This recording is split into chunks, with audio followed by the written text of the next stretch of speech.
practices in our archive of recorded webinars. And we always just ask people to bear that in mind when you're sharing, say, any details or specifics of your congregations. Just sort of think about that. All right. Because live. It is recorded. Yeah, we are live. Exactly. Yes, exactly. Okay. With that, let me just change the screen configuration, and I will do a sort of last-minute orientation. The chat box, again, is here on the lower right-hand side of the screen. The files, there are the PowerPoint slides if after this you'd like to download these and print them, as well as the handout for today's webinar, which we also sent out in the instructions. There are 2 web links to the Episcopal Church Foundation website, as well as to the ECF Lilly Endowment National Initiative webpage. Finally, if at any point during the webinar you have any difficulties hearing us, please call the number on the lower left-hand side of the screen, 1-855-742-3074, and you will be connected to the overall webinar system by your phone. And that's oftentimes a clearer sound for folks. Okay, well, I see that a good number of folks have joined us. Again, welcome. And I'm going to hand it off to Donald Romanek, who's our president, to give us the welcome and introduction to ECF. Thank you, Miguel, and welcome everybody to our webinar tonight on Fearless Finances, a practical approach to parish budgets. We're pleased that you're able to join us this evening. I am Donald Romanek, and I am the president of the Episcopal Church Foundation. And if you don't know about the Episcopal Church Foundation, we are an independent lay-led organization. Whose event slide? Miguel's doing it, right? Yes. We are an independent lay-led organization whose mission is to work with Episcopal congregations and dioceses and other faith communities on visioning and planning, leadership development, and financial resource development. And we were founded in 1949, and we are independent in that we do not report to General Convention or any diocese, and we are the only national organization whose board of directors are all lay folks. It's not that we have anything against clergy, but we are very much committed to the baptismal covenant, lay empowerment, and most importantly, effective lay clergy partnerships. And you'll see on the screen the impacts we hope to achieve through our programs, including lay and clergy leaders working together, healthy, vital, vibrant congregations, meaningful opportunities for Christian stewardship, and innovative mission-based ways to be the church of the future. And the next slide just kind of indicates some of our programs, our strategic programs, our leadership programs, and our financial programs, because as Jerry's comments are going to indicate in a few moments, they're all tied together. Episcopal faith communities need to be strategic. We need to develop and empower leaders, and we need to have sound financial practices in order to be vital, vibrant faith communities engaged in God's mission in the world. And you'll see there's our organizational website, which describes all these programs in great detail, and also ECF Vital Practices, which provides a lot of practical resources and tools on leadership and the day-to-day operation of managing congregations. This webinar is provided pursuant to a 3-year grant from the Lilly Endowment. The Lilly Endowment has a national initiative to address the economic challenges facing pastoral leaders and congregations, and we are one of 23 denominational organizations that received this grant. Our proposal, our initiative is called From Economic Challenges to Transformational Opportunities, and this initiative involves a variety of programs and tools and resources to address the economic challenges facing our clergy, our congregations, and how we can provide tools and resources to help these partnerships address some of the challenges facing our congregations. We're also working with seminaries so that our future lay and clergy leaders could address money and issues of money and generosity and stewardship in kind of a healthy way. And one of the things we hope to do through this Lilly initiative is to provide tools and resources to the wider church on these critical issues of finances, parish administration, and talking about money, stewardship, and generosity. And it gives me great pleasure to introduce our presenter tonight, the Reverend Jerry Kuchar. Jerry has been active in the Diocese of New York and working with congregations of all sizes on these critical issues of finances, administration, and healthy approaches to being local faith communities. So without further ado, I turn it over to Jerry, who's going to provide us with some practical advice and some insights on managing parish budgets. So welcome, Jerry, and thank you for being here tonight. Thank you. I'm glad that ECF is lay-led, but I'm glad you have a couple of clergy hanging around doing some stuff. Yeah, one of the, I know that when you're involved in the leadership of a parish, it is very easy to be almost completely overcome and consumed by the things that must be taken care of now and providing for the immediate last crisis was and stuff like that. But leadership doesn't mean occupying a space or an office. Leadership obviously means movement.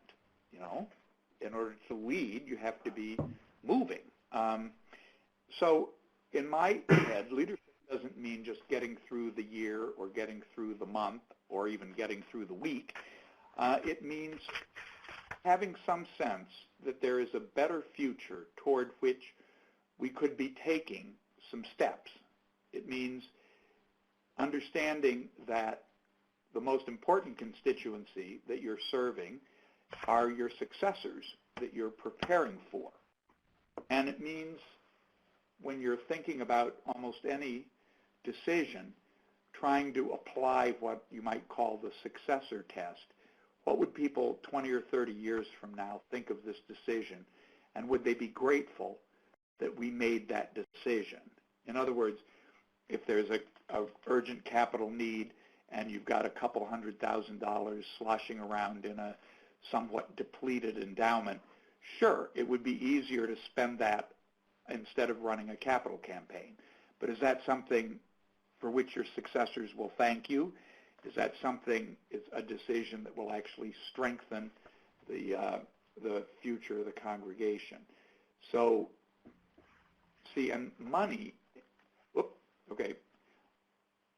money is not just for bean counters. Money is what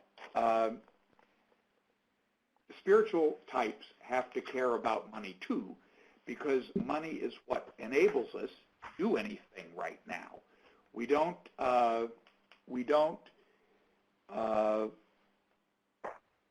try to raise money and maintain buildings and have a healthy budget instead of doing ministry. We do those things so that we can do the ministry to which we're called. I mean, think it would be impossible for a college to let the dorms and the classrooms fall to ruin and say, well, we want to be about our mission of education.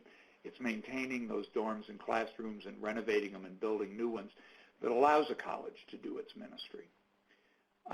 And so healthy finances help us in what we want to do today, but they also have a huge impact on what future leaders are going to be able to do. And the idea of leadership is to leave our successors an organization that is better able to fulfill its mission than it was when we took over. So what is a healthy financial operation? I would say it consists of at least these four things. First, and most important, the expense side of the budget provides for sufficient staff and the resources for a thriving operation. Now, it's not a secret that the mainline churches, including the Episcopal Church, have generally been in a decline for about half a century. And we have often looked for the solution to a budget problem on the expense side by cutting out anything possibly could. So many parishes that used to have assistants now can barely afford one full-time priest, if that. And anyway, so we've kind of lost sight of what a thriving operation might look like. But one of the things that I hope we can regain is a sense of how would we need to be staffed? What kind of programming resources would we need to have to be thriving the way the church should be thriving?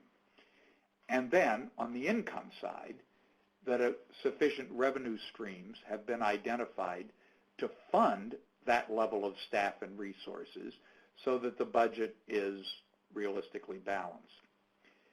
And another criterion is that a great majority of the money for that thriving operation come from individual contributions, not from reliance on endowment income or space use income or, gargantuan fundraising events. It means if too little of the parish income comes from sources like that, it probably means that the parish doesn't feel engaged in what's going on, and also that the vestry doesn't feel accountable to the congregation because they're not paying that biggest share of the bills.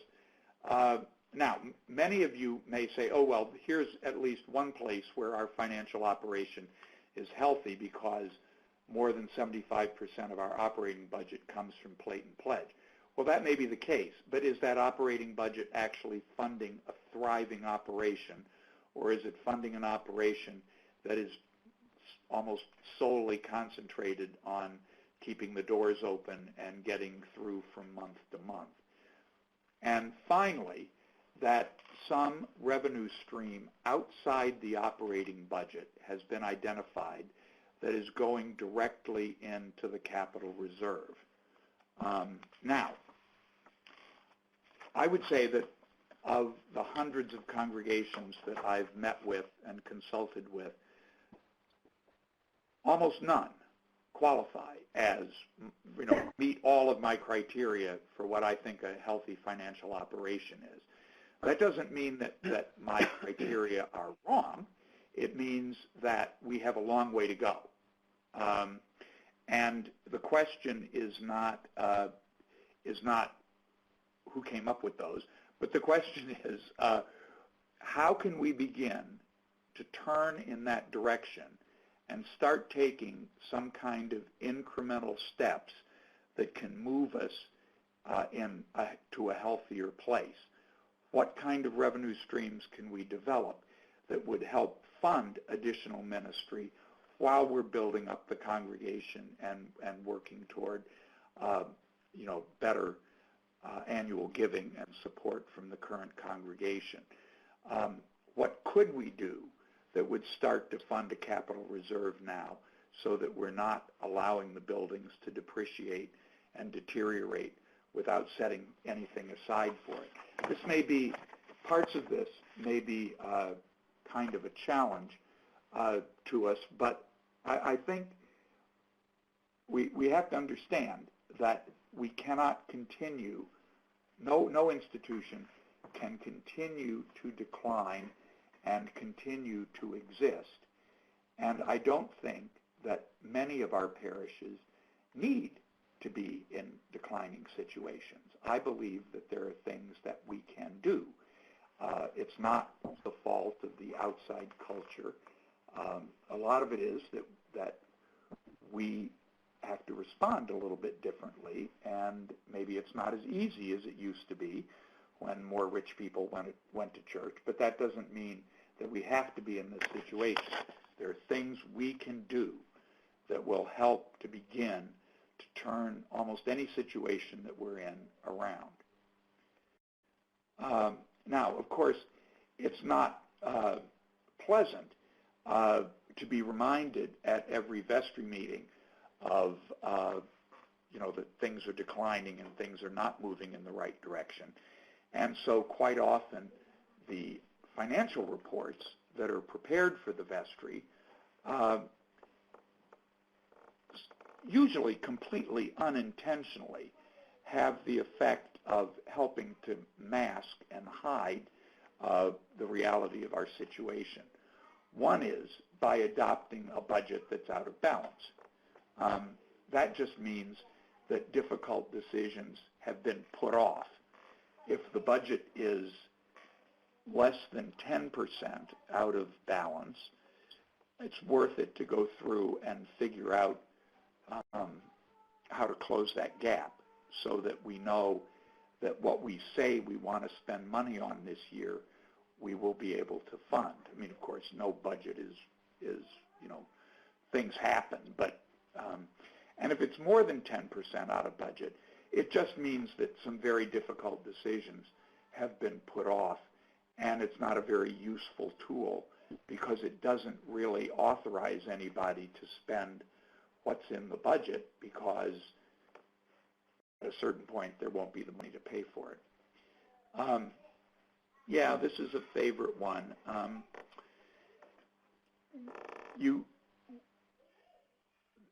God works in the real world. He doesn't work in some kind of fantasy world that we want to create. We don't do ourselves or our faith any favors by saying that that these discussions of money and what's actually going on are faithless. Of course, there are negative and destructive ways of talking about the reality of the financial situation, and there are more constructive ways of talking about it. But if there is a leader, lay or ordained, who wants to say that we should operate totally on faith and we don't have to pay attention to any of that stuff, I think that's just a fallacy and a way of trying to continue to hide the reality.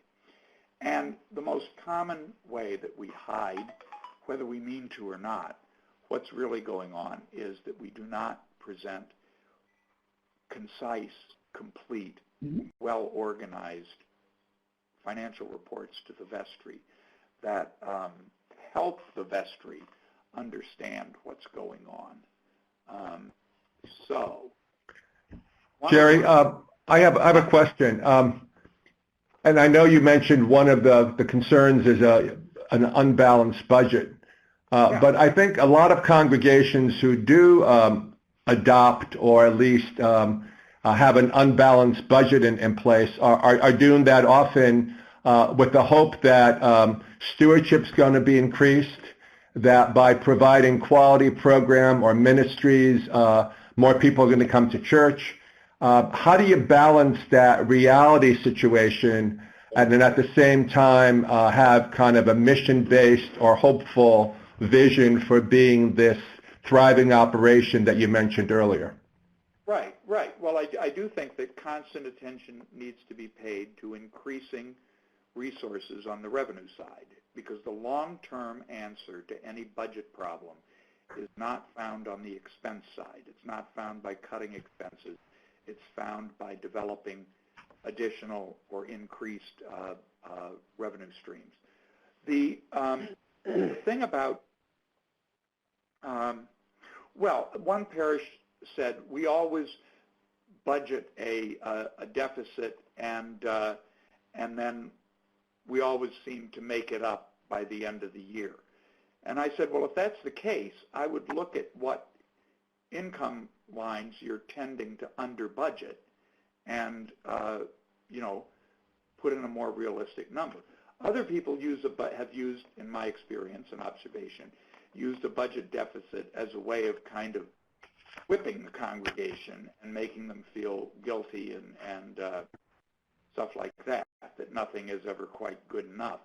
I think it's fine to try new initiatives, but I think they have to be funded.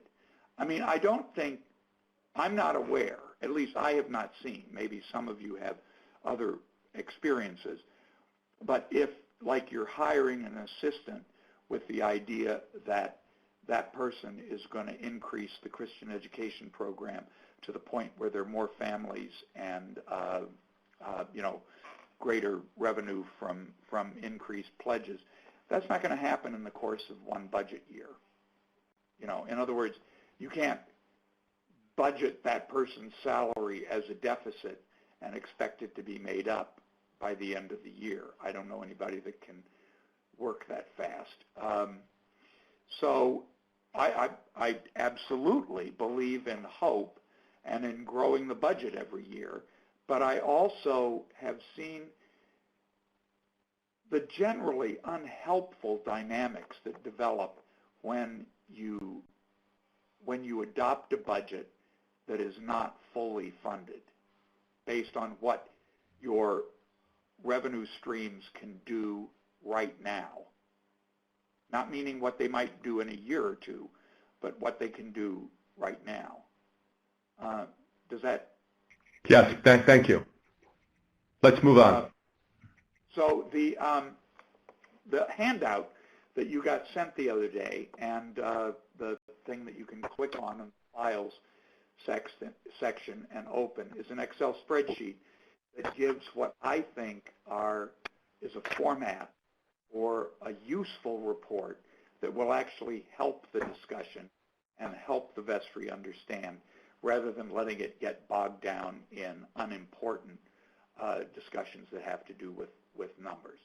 First of all, like income and expense items should be grouped together, and you draw bolded subtotals. Like individual contributions would be pledge, plate, donations, holy days, however it is that whatever you call the amounts that individuals give you. Space use income would be for all the sources of people that use your plant and pay you for it. Plant operating expenses would be everything: insurance, fuel, utilities,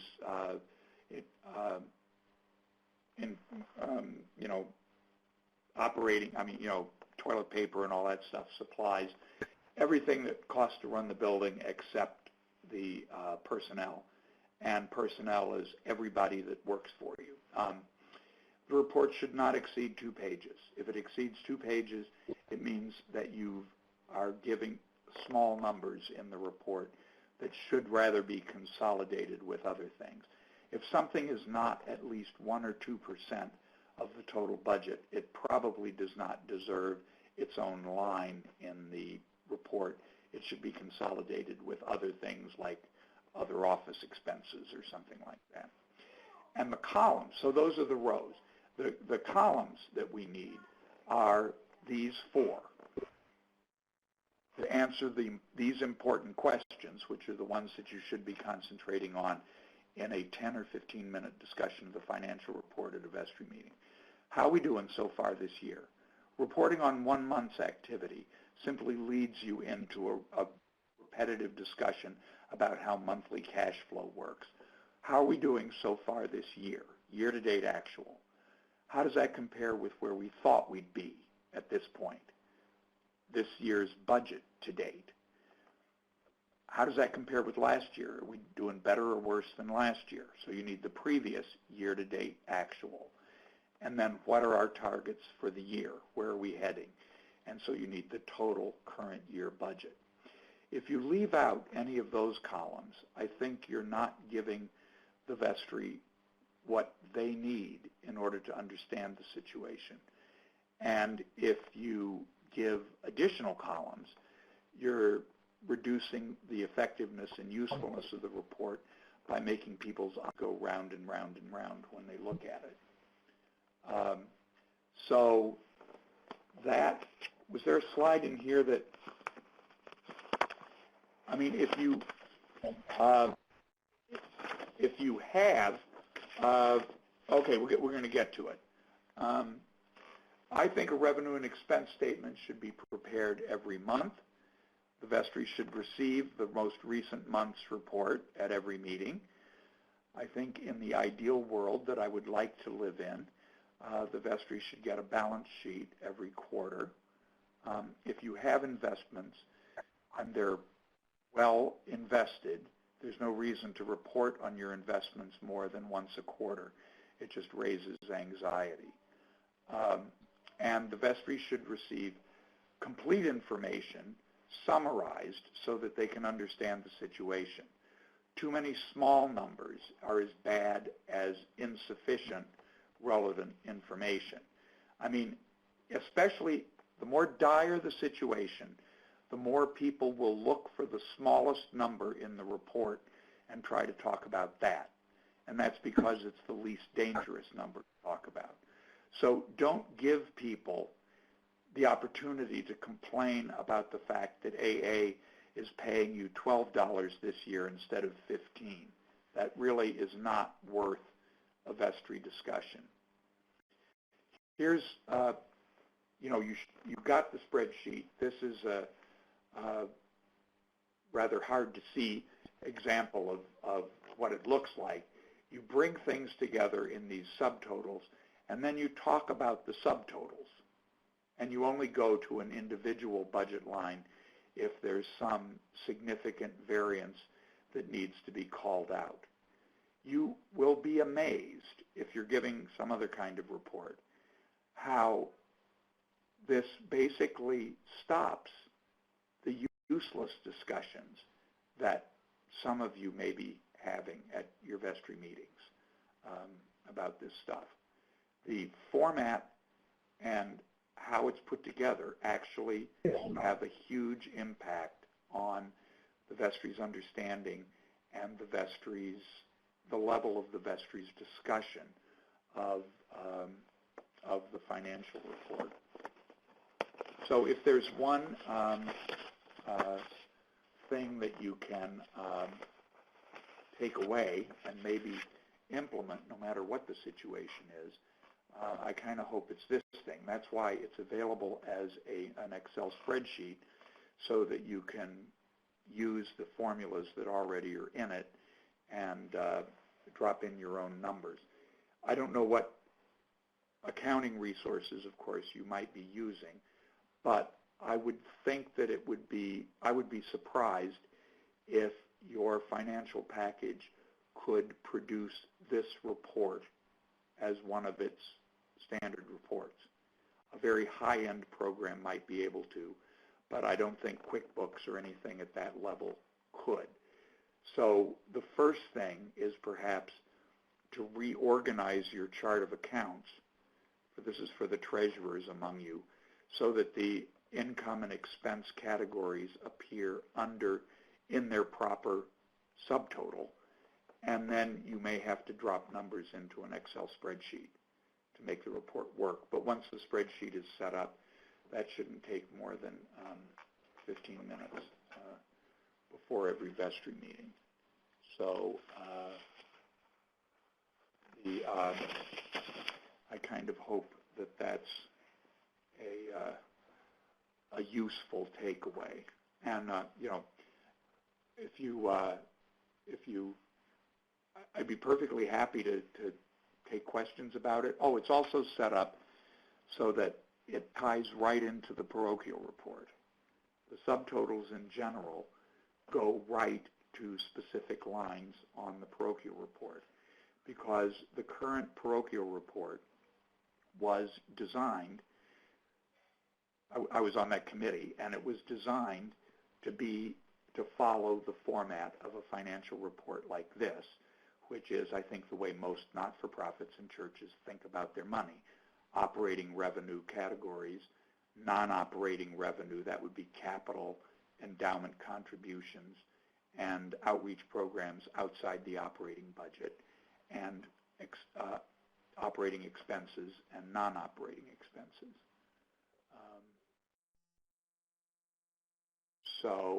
And of course, if you put anything in the chat box, somebody will bring it to my attention. And one of the things that I find difficult about these presentations is I'm not getting the immediate feedback that I'd get from your body language and your expressions and stuff like that if we were in the same room together, but I hope that some of you might find that a helpful takeaway. Okay, another thing that a report organized this way can help you to do is to analyze your current situation and to help you think about how you can make incremental progress toward a healthier situation. And again, this is what I think a typical healthy budget looks like on the income side. Individual contributions make up 3/4 or so of the operating income, and I mean of a thriving operation. Rentals and fundraising events are no more than 25%, and there is no income from investments or the endowment in your operating budget. There are, I think, large and material risks to using endowment income or investment income to help fund the operation. And if you do that, you probably are not funding your capital reserve at all. So if, a budget organized the way I'm suggesting can help you see what percentage of your revenue you're getting from these different sources, and can maybe help you organize your thoughts about how the ones that need to be decreased can be decreased over time, like reliance on endowments, and the ones that need to be increased can be increased. Jerry, there's a question about how do you define operations? Does it mean an operating budget? And my question is, what if you are a congregation, a parish that's blessed with a large endowment, but a small, struggling pledging base? What do you do? Do you not, and the pledging base does not generate sufficient income to support any kind of ministry, and your endowment is kind of more than you need for your kind of capital reserves. How do you address that situation? And as you know, there are several of those parishes right here in New York City that I'm sure you've worked with over the years. Yes, but one of the reasons that they have struggling annual giving operations is that people have come to rely on the endowment. I mean, it really does. Using endowments, the main problem with using endowments for the operating budget is that it depresses annual giving.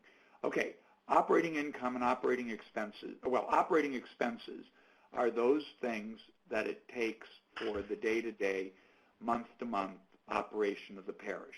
Personnel and salaries and all the benefits, insurance, utilities, maintaining the plant. I mean, cleaning it, keeping the paper towels and light bulbs in. It means the expenses for running the office, paper and internet and phone and all that stuff. And it means what it costs for the Sunday school and the Altar Guild and the youth group and other programs during the year. And operating income is defined as that income that's used to fund those expenses. Non-operating expenses would be capital expenses, expenditure on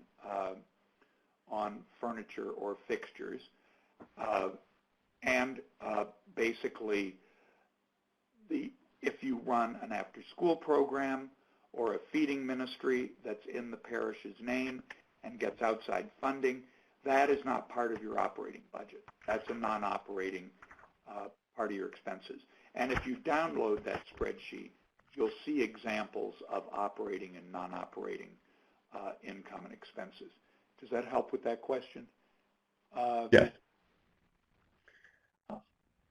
Aaron, I think Jerry's going to address the expense side in a minute for a healthy budget. So I think your question will be answered in a couple of minutes. That's right. That's right. and here, if I could get more into the reasons why I think it's a bad idea. Okay, the other thing is, if you say your endowment is large enough to fund the capital reserve and have a whole bunch left over, have you really calculated what your capital reserve should be? A down and dirty way to do it, but a useful way to do it, is to look at what church insurance or your insurance company, if you have replacement value insurance, what your insurance carrier believes it would cost to replace your plant in the case of a total loss. Unless you are tiny, that number is certainly going to be in the 7 digits, right? I mean, you cannot build that much for less than $1 million these days in any part of the country, even though, I mean, construction expenses vary. Chances are it'll be several $1 million. Let's say it's a fairly substantial plant that is valued at $5 million. And of course, it includes the rectory, the parish house, the church, all the properties that you own. Well, what you should be setting aside every year is 2.5% of that replacement value. So for a $5 million parish, if I'm doing that right, you need $125,000. Did I do that right?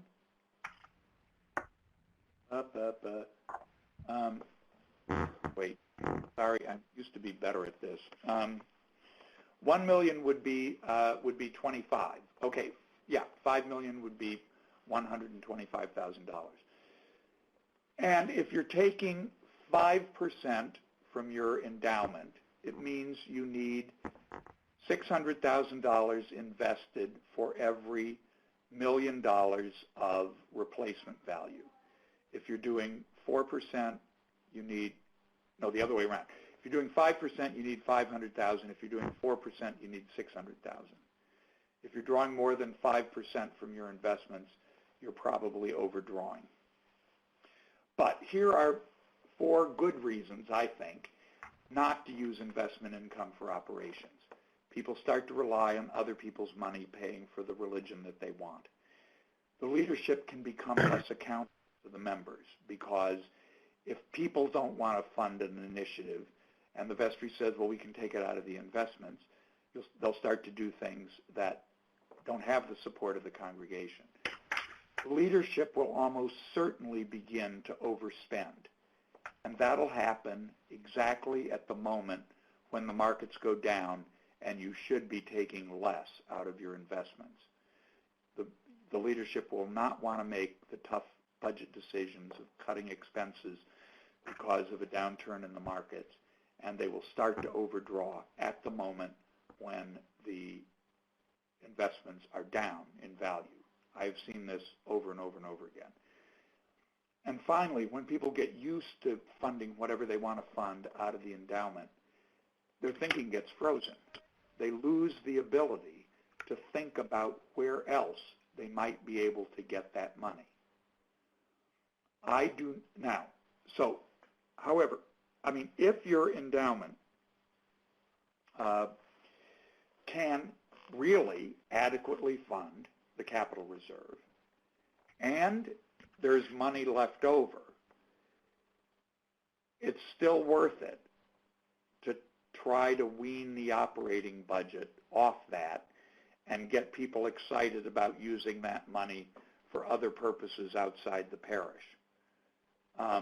But it'll be very difficult, because changing that idea that people have, and they're quite right, that other people's money is paying for this, and why shouldn't it continue to pay for this, is a is an attitude that's very, very difficult to dislodge. If you are funding the operation from the investments and you are overspending the investments, you're drawing more than 5% or 4% out of a well-balanced portfolio in order to do that, it means that you're embarked on a course that is not sustainable. And you have a reason to try to make a change. as difficult as that will be. We'll get to that in a second. Okay, on the expense side, I would say that typically personnel, and it means all the people that you employ, office staff, program staff, director of religious education, clergy, musicians, custodial staff, all of that stuff comes to about 55 or 60% of the budget. If you are not spending more than half of your budget on personnel, it means that the buildings are probably eating it all up. If operating the building, including utilities, insurance, maintenance, supplies, not including the custodian, is running more than 25% of your operating budget, it means that your budget is not one unsustainable thing about your situation is that your current operating budget is not large enough to maintain the building. Program, meaning liturgical supplies, outreach, diocesan assessment, office operation, all of that is 20 to 25%. Okay? And then there is a source of revenue outside the operating budget that's going directly into the capital reserve. You do not want, you may have to start, if you're not funding a capital reserve at all, you may have a line in your budget that says major repairs or something because you know that something can go wrong. You may have to start funding your capital reserve from the operating budget, but then one of your midterm goals is to develop a source of revenue. If you don't have an endowment for the building, if you don't have any investments, that's a long-term goal or a midterm goal, to begin a planned giving effort that would result in your successors having investments, long-term investments, that can fund the capital maintenance and replacement of the plant. Or maybe you can start to devote the proceeds of one fundraising event every year toward the preservation fund or something like that. But if what you want to put in the capital reserve has to run through the pressures of the operating budget, chances are once the sausage gets made, not all that money will be able to go out into your capital reserve. Jerry, you outlined the dangers of spending too much, a too high a percentage of your budget on building. Is there also danger of spending too high a percentage of your budget on personnel? There are some parishes that have budgets of $150,000, and they have a full-time priest, they have a sexton, they have a part-time administrative assistant that eats up a large percentage of that. Can you comment on that, please? Well, the way I would comment on that is that it's not that personnel is too big a percentage of the revenue, it's that the revenue is too small to fund a thriving operation. I mean, unless you are a tiny, tiny little place. Well, let's put it this way. If you ever had a full-time priest in your history, then you probably ought to have one now. And if it's a stretch for you to support that, it means that your revenue has fallen below the level that it ought to be. And the attention has to be on increasing revenue rather than on, the so-called innovative ministry model of cutting to a part-time priest. Does that help? Yeah, but you may also be faced with a situation you just have fewer numbers than you did when you supported a full-time priest. If you have to cut back with trying to think about how we can get back to where we were. Adjusting to decline is not a growth strategy. And the less, I am a priest, okay, so I have a vested interest in this. But I've also just seen a lot of parishes. And,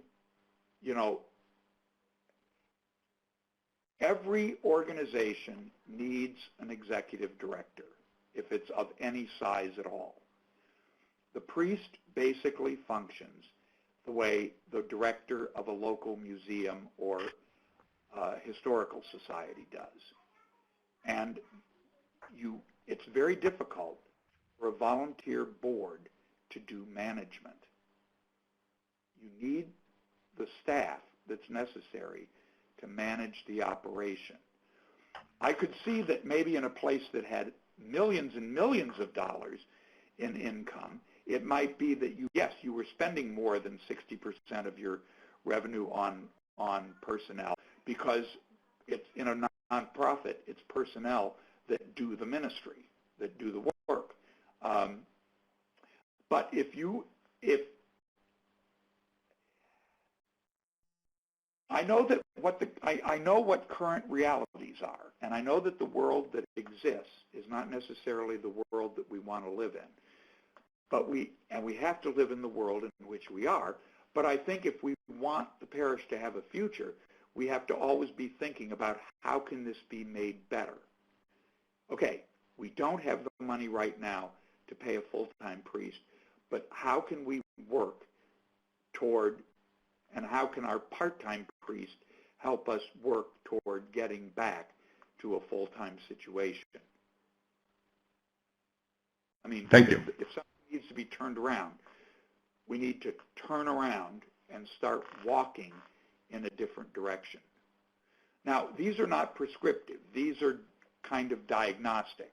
But if you think your budget is eating up all your revenue, organizing your revenue and expenses the way I've suggested, and then looking at that subtotal will help confirm that suspicion maybe. In which case, you want to try to do things about, well, of course, maybe finding more energy efficient ways of operating.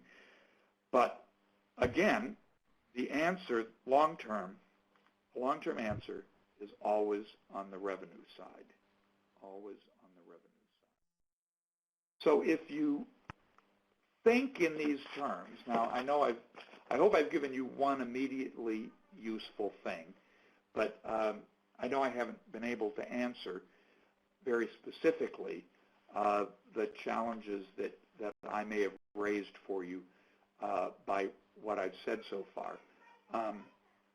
I do want to be available to you. I hope you can have my email and phone number, and I want to hear from you if you think that there's some way that I can help address your individual situation. But part of it is just helping us raise our sights so that we regain the vision about what we're about here. We're not about maintaining a declining operation. We're about being the church, and it's the nature of the church to grow. I think it's the nature of any healthy, well-led institution to grow. And if there's a parish that's not growing, I think it's worthwhile for the leadership to think about why that might be and to try to get the outside help that you may need in order to help you analyze that situation and think of possible ways toward moving toward a healthier, more sustainable situation. Okay. Some investments, some of you may have investments that are actually restricted, where the donor has said you can't spend this money, you can only spend the income. Sometimes you have funds where the donor has said you can spend this, but you have to spend it on this. And by accepting the restriction, you have bound yourselves in perpetuity by it. You have a legal obligation to maintain that, to observe that donor restriction on the use of those funds. The vestry can designate funds toward any particular purpose, any unrestricted funds, but of course a subsequent vestry can undesignate them or designate them toward something else. You have heard me talk about what I believe the risks are of using endowment money for the operating budget. And now, in case this applies to any of you, we're going to spend the last few minutes, or almost the last few minutes, talking about how to stop overspending your investments if that's the situation that you're in. And remember that your investments have to be invested over a broad diversity of market instruments. If you're all in bonds, you can't really draw much of anything out of your investments because you're not even making up the rate of inflation. It has to be spread across the stock market and across a variety of investment resources. And if you're managing your investments in-house, I encourage you to look at a resource like the Episcopal Church Foundation's Investment Management Services for much better spread and diversity. What's the word I'm looking? Diversification in your portfolio. Okay.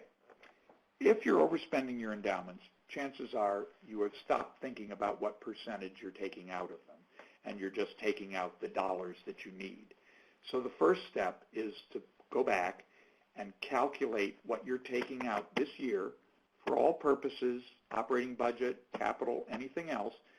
And a lot of times when you're overdrawing the endowment, you're overdrawing it for at least 2 or 3 different purposes during the year. The operating budget, as well as this emergency capital repair, as well as something else. The total that you're taking out, and compute that as a 3-year, as an average of the last 3 years' year-end balance, so that you get toward what you get a calculation of what the actual percentage of your assets that you're taking out this year. And then you start ratcheting that percentage down to a sustainable level. Certainly no more in the current climate that we have than 5% of a well-diversified portfolio, 5% of a 3-year average. Most people are doing 4.5% or 4% these days because market returns just haven't been what they were in some of the more go-go years. And you have to maintain that discipline or you'll end up depleting the endowment. And here's where moving people's heads gets really difficult. You have to start thinking of the investments as one more limited stream of income. You know that there's only so much money that pledges will produce this year. You know there's only so much money that you can ask from the nursery school. You can't just say, okay, we're going to double your rent next year. They won't go along with it. But the endowment doesn't protest when you take out way too much. And so the discipline has to come from you. So you start thinking, okay, we're taking out 9% this year. Next year, we're going to calculate 7.5%, and that's going to be it. We're going to make the budget work with that, and we're not going to take out any more. This is what makes it so difficult. And finally, you have to start getting people whose thinking has become frozen to start thinking about where they would get the money to do whatever it is they want to do if they didn't have the investments. This is very hard work. I have consulted with lots of parishes. Now I'm in the Diocese of Long Island. When I was in New York on the diocesan staff, there was one parish that I met with, and I told them they had about 8 to 10 years before they ran out of money. A few years later, I was back, and I said, you have 4 to 5 years before you run out of money. It was when they had 2 years left that their minds got concentrated on it. If you're overspending your investments, please don't let the wall get that close to you. Start doing something about it now. I can help, and I'm glad to help, about strategies about what you can do and how you can do it. But this is very serious because this is really it's not just imprudent, it's also shortchanging the future of your parish if you spend it all and you don't leave any for future generations. Okay, if you're not reserving for capital needs, you're deferring maintenance, and therefore you're taking out a loan from the buildings every year. And at a certain point, the buildings are going to come back and say, and they'll want to be repaid. And then you'll find out that the interest rate on that loan was a lot higher than you thought it was going to be.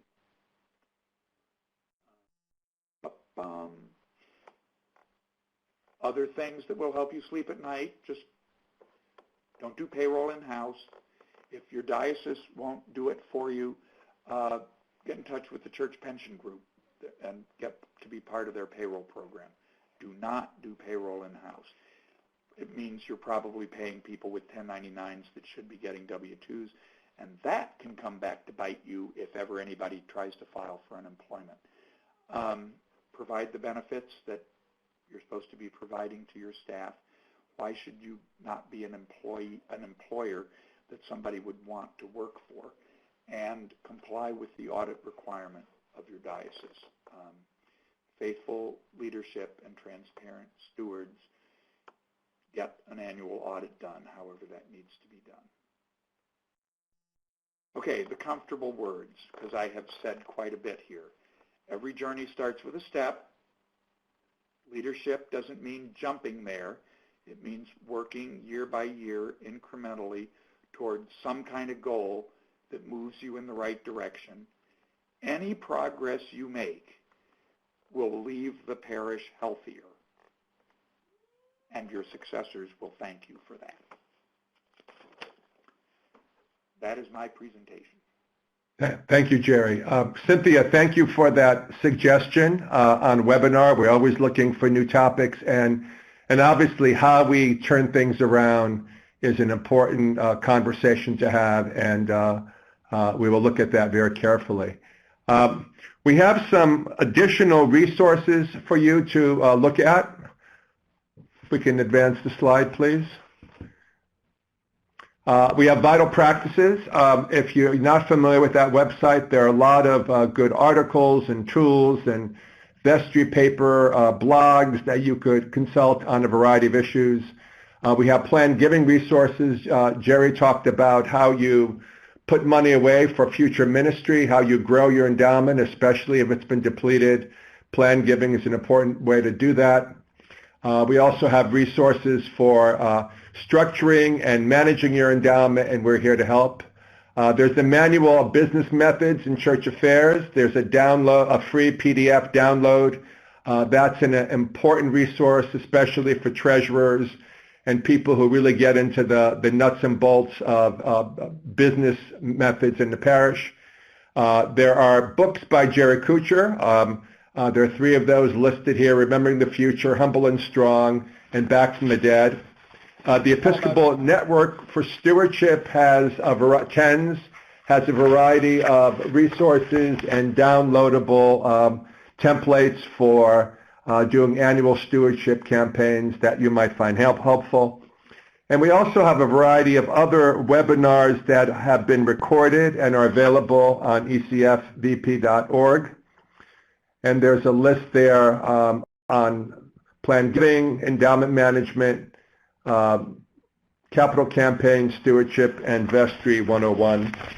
And finally, we have a variety of webinars coming up this fall, including Basics of Endowment, Capital Campaigns, a Spanish language webinar, Donor Advised Fund, which is a new program that ECF just launched this fall, Vestry Covenants, and you can register on ecfvp.org. Miguel, do you have any final comments or instructions for our participants this evening? Just a few words.